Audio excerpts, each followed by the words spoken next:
भाइयों से अपने भाई नईम कैसर को बहुत मुबारकबाद पेश करता हूँ। इस प्रोग्राम के लिए जो बीट रिपोर्टर के नाम से उन्होंने सिलसिला शुरू किया है, क्योंकि हम ये भी जानते हैं कि हमारे भाई नईम कैसर को खुदा ने बहुत सारी सलाहियतें दी और सहाफ़त में उन्होंने खुदावंद के फजल से खुदावंद ने उन्हें बड़ी बरकत दी है।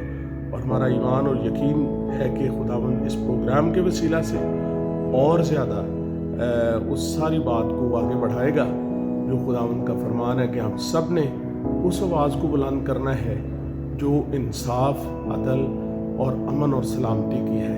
आप सबको बहुत बहुत मुबारक हो इस प्रोग्राम की, और खुदावंद इस प्रोग्राम के वसीला से और ज़्यादा अपने नाम को जलाल दे। God bless you.